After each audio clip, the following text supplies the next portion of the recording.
आपका स्वागत है। मैं हूं आपके साथ तस्वीर योगी। आइए आपको लेकर चलते हैं देश और प्रदेश से जुड़ी हुई तमाम बड़ी खबरों की ओर।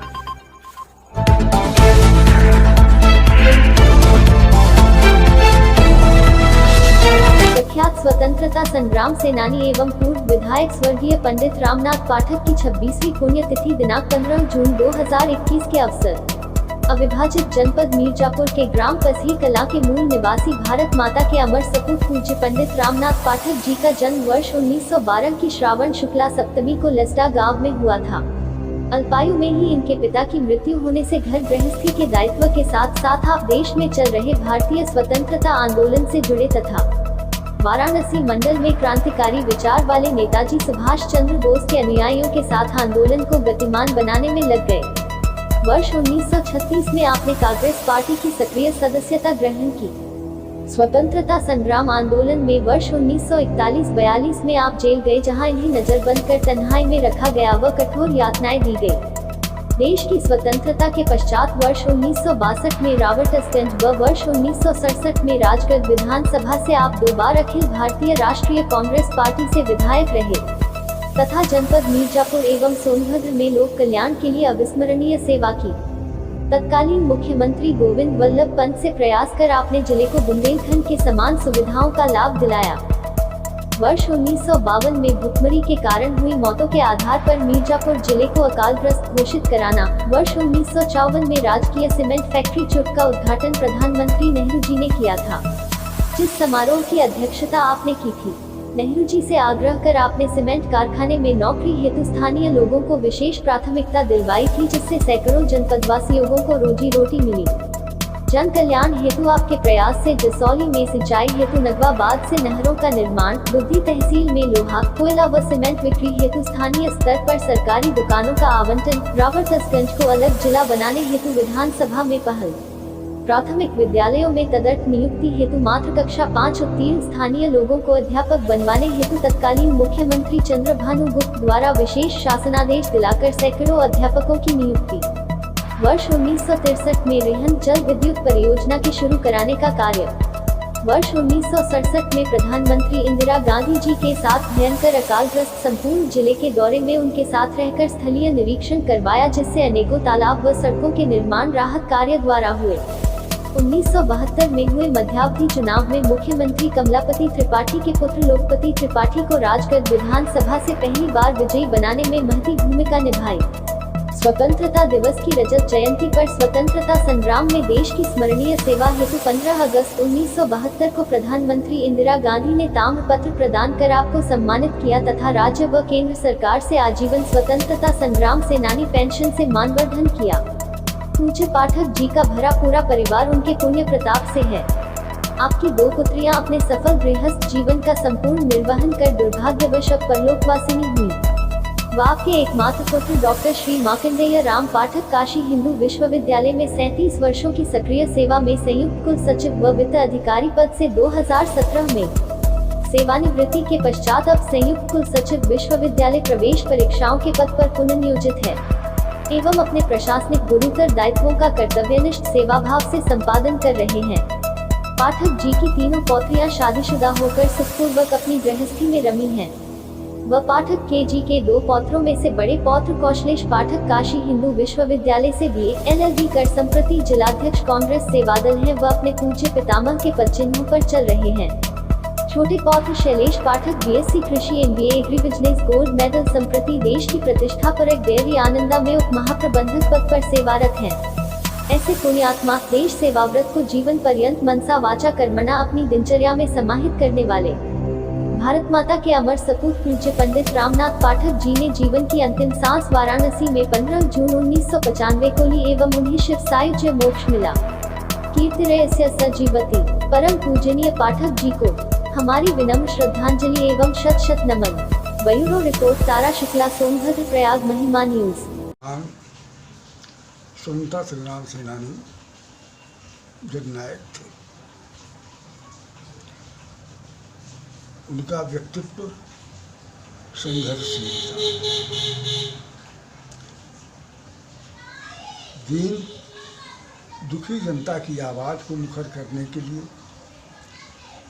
वो अपना सर्वस्व बाजी पर लगा देते थे। मैं तो समझता हूँ कि दलितों, वंचितों एवं शोषितों की वो आवाज़ थी। पाठक जी के अंदर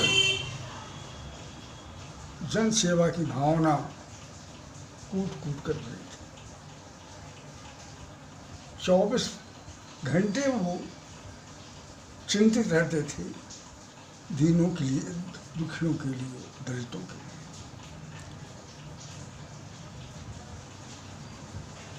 उस समय यह मिर्ज़ापुर जनपद के अंतर्गत ही क्षेत्र था और ये इसे मिर्ज़ापुर का दक्षिणांचल कहा जाता था। अपार खनिज वन संपदाओं के रहते हुए भी यह क्षेत्र अभावग्रस्त था। गरीबी चरम पर थी, अशिक्षा थी और उसी के कारण उपेक्षा भी थी। श्रद्धेय पाठक जी यहाँ के विधायक भी रहे। उन्होंने जन समस्याओं को लेकर अपनी आवाज़ बुलंद की और बुलंद ही नहीं की, उसके लिए संघर्ष के लिए भी वो। तो पाठक जी जैसे लोग अब नहीं होते। पाठक जी का ज्ञान, उनका अंतर ज्ञान बहुत विशद था, बहुत अच्छा भाषण देते थे। और आज भी सोनभद्र में लोग कहते हैं कि अगर विधायक हो, जनप्रतिनिधि हो, समाज सेवी हो तो पंडित रामनाथ पाठक की तरह से वे हमारे आदर्श हैं। मैं उनको हृदय से श्रद्धा सुमन अर्पित करता हूँ। प्रधानमंत्री पहले वही थे, पहले प्रधानमंत्री। तो उनको वहाँ पर जाने के लिए स्टेज पर जो है स्टेज बना हुआ था।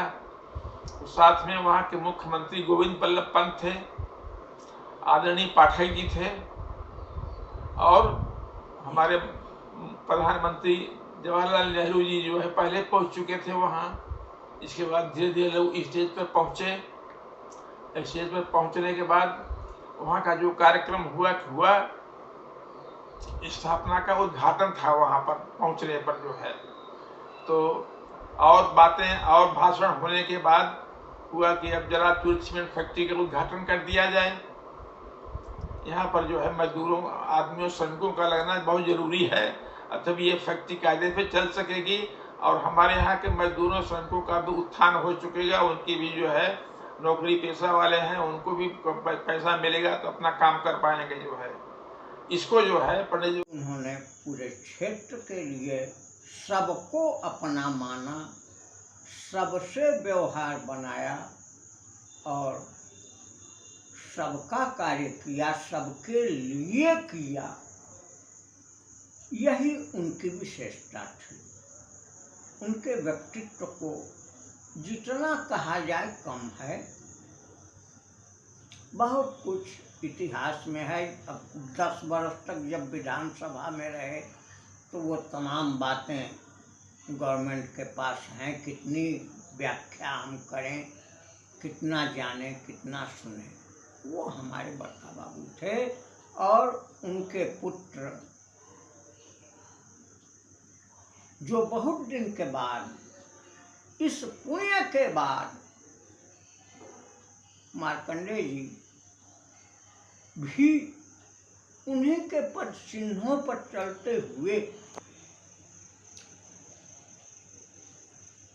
सेवा में अपना धर्म निभाया है, निभा रहे हैं। हम उनसे बहुत प्रसन्न हैं। सभी लोग प्रसन्न हैं। लोग कहते हैं कि अगर वो जान जाएं कि ये हमारे क्षेत्र के हैं तो जरूर पहला नंबर लगवा देते हैं या सहायता कर देते हैं।